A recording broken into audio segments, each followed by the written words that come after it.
What's up YouTube land? Xano Gaming back out with another career mode video, this time the 11th episode of our career, going to the Hungarian Grand Prix for the race around the Hungaroring.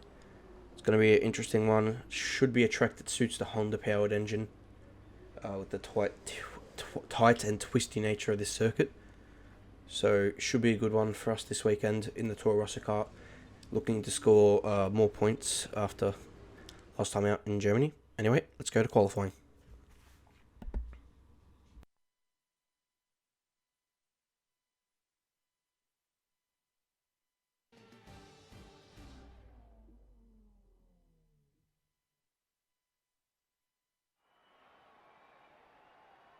The excitement is starting to build here at the Hungaroring as the lights are about to go green for today's qualifying session.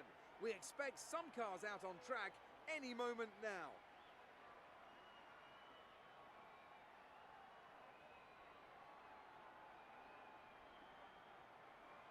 Looking at this field today, Anthony, do you think we're going to see anyone take a chance? Maybe run the hard tyres and save some of the grippier tyres for the race tomorrow? Well, I'd be surprised in all honesty. It's only the front runners that really have the pace to get away with that. And even then, at the end of the day, it's a big risk. Track position is the most important thing, and it's rarely worth sacrificing for a slightly more optimal strategy in the race, so I doubt we're going to see anyone trying it. I have been wrong before though. We certainly do see some risky decisions every now and then, and it's a gamble that's sometimes worth taking. But if it were me in the car, I would want to be on the fastest tyre for my qualifying lap, without a doubt.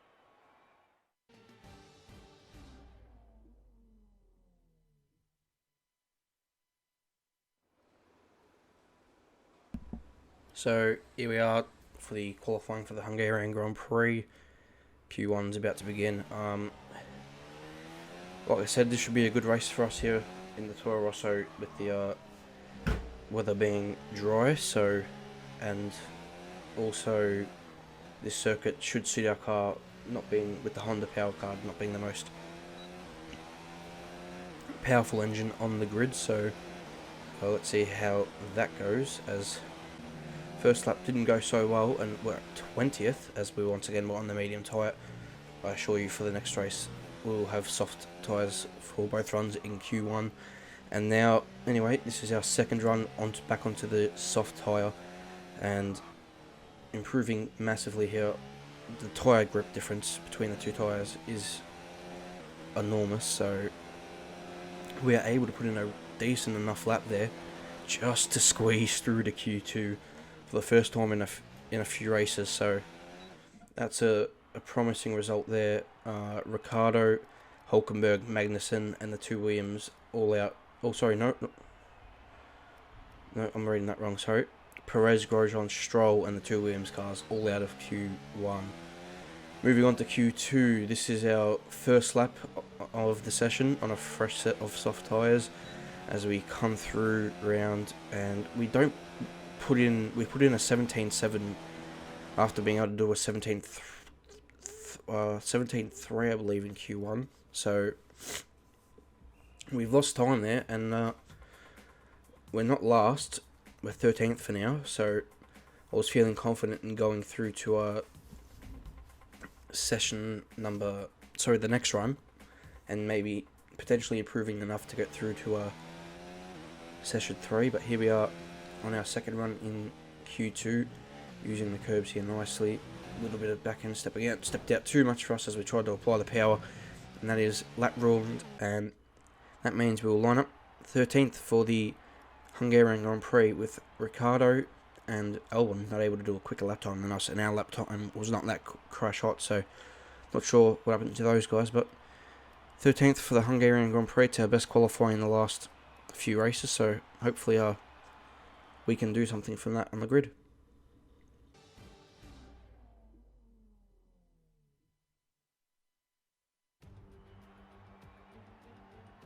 It's always wonderful to come back to the lively Hungaroring. A popular destination this, nice and close to the beautiful city of Budapest, with some exciting racing to boot. Who can forget Michael Schumacher pushing his old teammate Rubens Barrichello up towards the pit wall in 2010, or those great races of 20 and 2015 as well. Located 12 miles northeast of the Hungarian capital Budapest, the 14 corners of the Hungaro Ring are steeped in history and prestige. Overtaking has always been difficult on this technical 2.7-mile circuit, but the last few years in particular have turned up some exceptional races. Let's hope we're in for another one here today. A warm welcome to Anthony Davidson, who's beside me in the commentary box today. Now, can I get your take on Max Verstappen? That was a great win in the last race. Can they keep that momentum going this weekend? There are never any guarantees in this business, but certainly the performance last time out would have boosted their confidence coming into this one.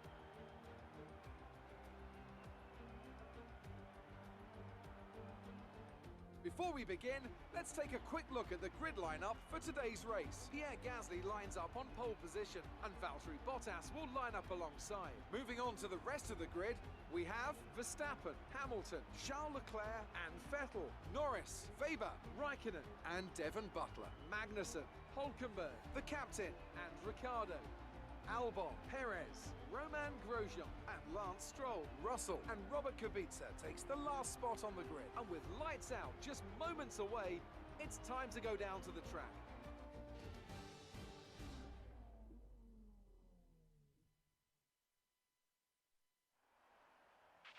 Keep your eyes open on the run to turn 1 and keep it clean. We want to come out in one piece. Good luck. Welcome to the 2019 Hungarian Grand Prix. We are in an interesting spot today, 13th on the grid, our best performance in qualifying in the last few races. Going to be interesting to see what happens. Potential weather towards the end of the race as well, which could possibly hit. So anyway, here we go. The start of the race, and not a bad start on the run down to turn 1. Hülkenberg pushing across, but there's just enough of a gap to go around. That McLaren Butler going a bit slowly, and we are able to avoid contact there. Perez has got a standing start from 16th up to 11th. What a start by the Mexican, as we go side by side with Hülkenberg through turn 2, and he's still there. We leave him the space and swoop around the outside. Now we've got a nice run on Devon Butler going into the fast left-hander, and we are able to go around the outside of him for 12th place. So one spot gains here, with Perez going from 16th to 11th already. So he's had his early morning breakfast push, and he's had a flying start here to this Hungarian Grand Prix, as now we both chase down Kevin Magnussen for P10 and that first point scoring position.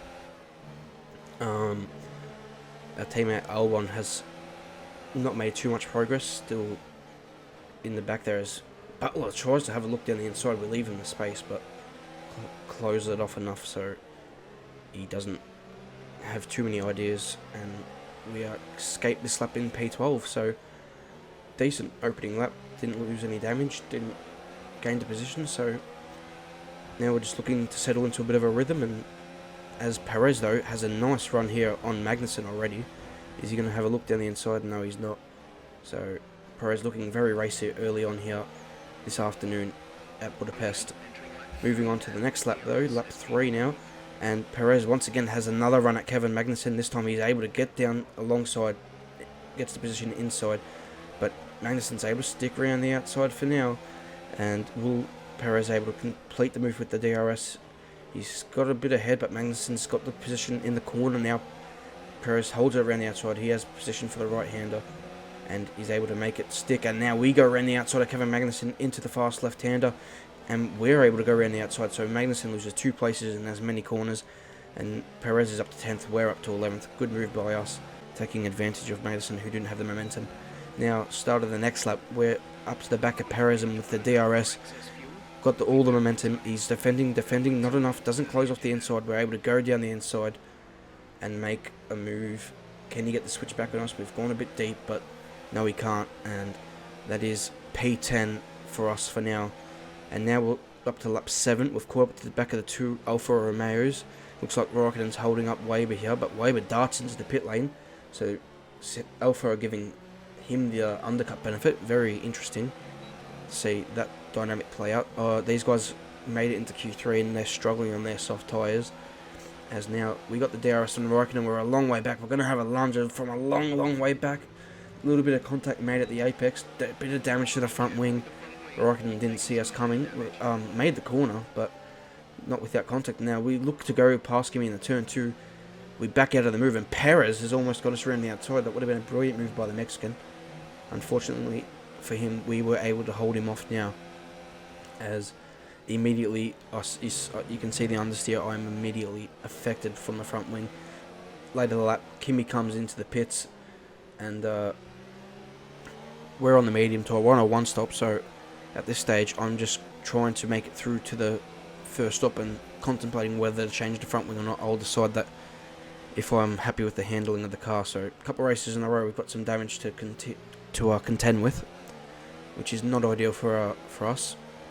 And now yellow flags waving as Lance Stroll is out of the Grand Prix, so disappointment for Racing Point as one of their drivers moves out of the Grand Prix. While that's happening, their other driver is having a look at the back of us. Perez with the DRS easily moves past with his Mercedes engine into the lead of the Grand Prix as everyone ahead has made their first pit stop. So Perez now leads the Hungarian Grand Prix with us in second. Now onto lap 12, and Kevin Magnussen has now gone down the inside. Perez has pulled out a nice gap, about 5 seconds on us. We are really struggling with the aero of the front end of the car. And now Hulkenberg is queuing up next, and all the guys who have yet to make a pit stop are also queuing up. So we're not looking good. Looks like we're going to have to come in to make this front wing change, but we're just going to try and stretch these tyres out. As you can see, the understeer through turn 4. So moving on to the end of lap 13 now. We're still just trying to go around. More yellow flags. That's Lewis Hamilton. He is out of the Grand Prix. Unbelievable. Safety car deployed. This is what we needed. So this time we hopefully will not speed under the safety car. We're going to have to do a whole lap before we can get into the pit lane. But this is exactly what we needed to get back into this Grand Prix to have any chance of scoring some points. So unfortunately, Lewis Hamilton has retired 2 races in a row. We come into the pit lane.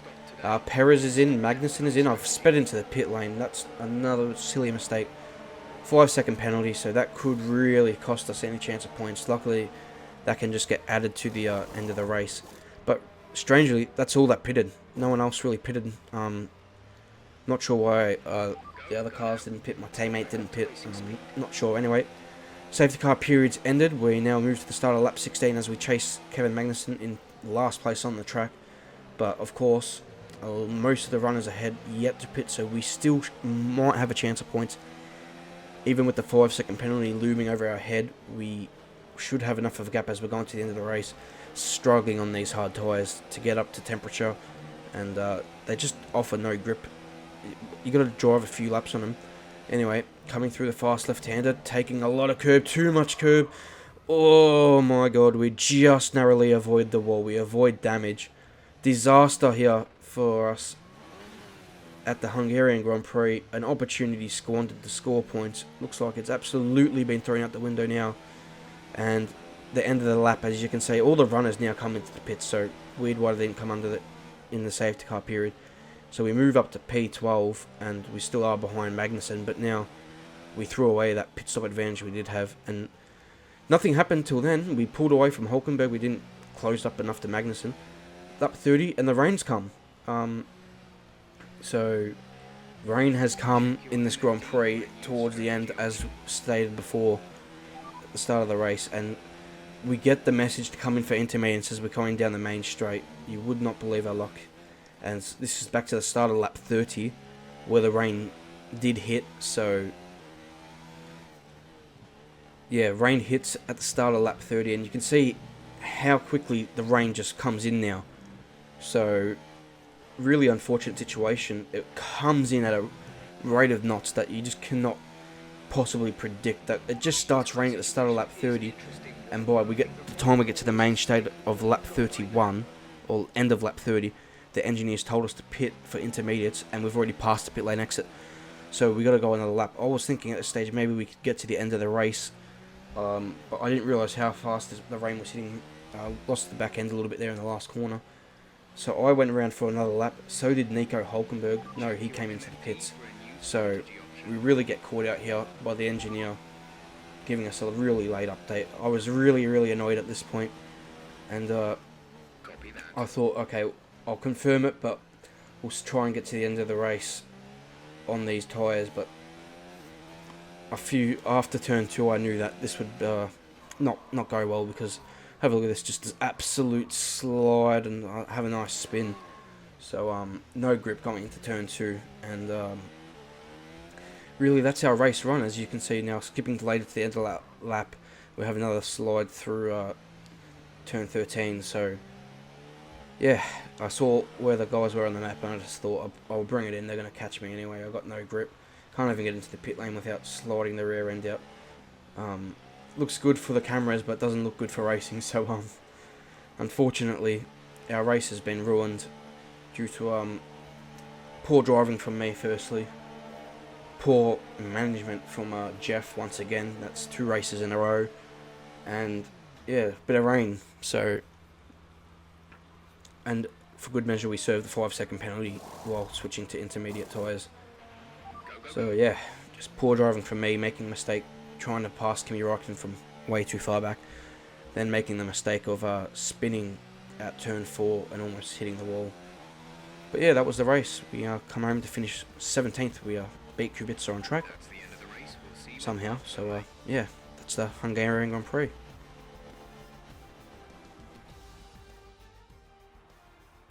So Mercedes have won it, and what a great race it was.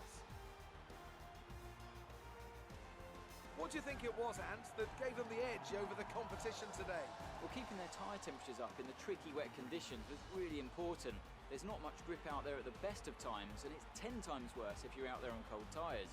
So the way they kept the rubber in its proper operating window was a huge advantage today. And I can see the drivers starting to approach the podium for the victory celebrations. A real team victory today. Everybody played their part. Congratulations then to Mercedes, your race winners today.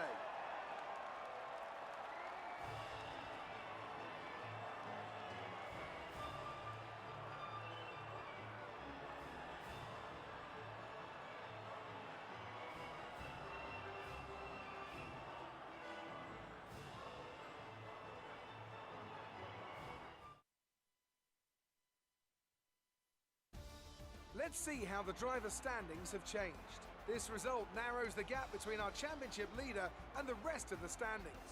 So, Anthony Davidson, who would you rank as your driver of the day? Well, you can't fault anything that Sergio Perez did out on the track today. He drove flawlessly, making him an easy pick. Let's move on to the constructors. Ferrari continued to extend the gap at the top of the table. There was also a strong showing from the McLaren team today as they make their way up the standings. Well, Ant, an end to another fantastic weekend of racing. Thanks to everyone who joined us, and we'll see you for the next one. So that was the Hungarian Grand Prix. Sebastian Vettel, Max Verstappen wins yet another Grand Prix. It's 2 in a row for him, really staking his claim in the championship. Lewis Hamilton's pretty much all but out. It's very close though between the 2 Ferraris, 5 points in it. And Verstappen and Bottas are realistically the only chances left. Hamilton, I believe, is now out after 2 races in a row not finishing. So yeah, but for us it was a disappointing day at the office for me, especially. Just a chance of points squandered, really, and we remain 9th in the Constructors' Championship after Hungary. So yeah, got to have a look at ourselves and do better for the next race. Unfortunately, that was the best we could do. Racing Point get a nice little boost as well, with Perez doing good. So in the last 2 races, and now we have to move forward to the Belgian Grand Prix and see what we can do on the track there. And it's going to be tricky with the Honda Power car to maybe qualify well, but we should be able to race well and be in with a chance of some points there. Moving on now, anyway, we came to the end of that race, and that meant another contract negotiation. So we tried to negotiate, and thinking about how poorly our qualifying had been. I thought I'd try to put the qualifying target a bit lower, have the race target in a reasonable spot, and see if they would go with that, but they wouldn't go for that with the demands. So I decided to lower it a little bit more, the race position, thinking that would increase. They didn't like those turns. But that failed as well. So what I decided to do, I put the targets to where they kind of wanted them in the end, and went with 10th and 12th, I believe, for qualifying and race. I don't know what I'm doing here. I can't. It's really difficult to see. Sorry, on this little window box, but so I can't really remember what I did. But I believe it was 12th expected qualifying and 10th in the race, and that really lowered the contract value down, as you'll see when we finish out with all of the demands and proposing the contract, and it will be accepted. As you can see, got negotiated down. If I had known that, I would have put the demands back up on some of these things. But anyway, that's how it goes sometimes. So yep, 12th and 10th for qualifying and race. So new contract for the next 4 races, and we'll look to hopefully finish out the next 4 races stronger. As you can see, the R&D map, we're right in the middle of the pack at the minute. So cars ahead are better and the cars below us are worse. So anyway, moving to Belgium now, we are going to look at more. I thought about an engine update, but then I thought about that's not going to be ready in time for Belgium, so I went with the aero update instead, working on the aerodynamics of the car. Maybe I should have went with the power update, thinking about it, because we'll get that power from Monza, but that's what I ended up going with. We're right in the middle of the pack with aero, so that's where the car is at the minute, and yeah, two bits coming on the aero for the next race. Hopefully that will be all done, and hopefully we see this car improve even further to where we can get both cars in the points for future races, because Albon through the first half of the season has not scored a point, so that's unfortunate for him not to score a point. We've had to do all the work. As you can see, we've got quite a bit of wear on the engine, but I've decided to leave those in for practice. They'll be able to finish up practice at least. And yeah, just another tough episode today, and it seems to be like that at the minute. One good race, one poor race, one good one, so we can't find any consistency at the minute in our racing. But that's been the episode for today, guys. I'll see you for the next one at the Belgium Grand Prix for Spa. It's going to be a good one, I promise. So, we'll see you then. Goodbye.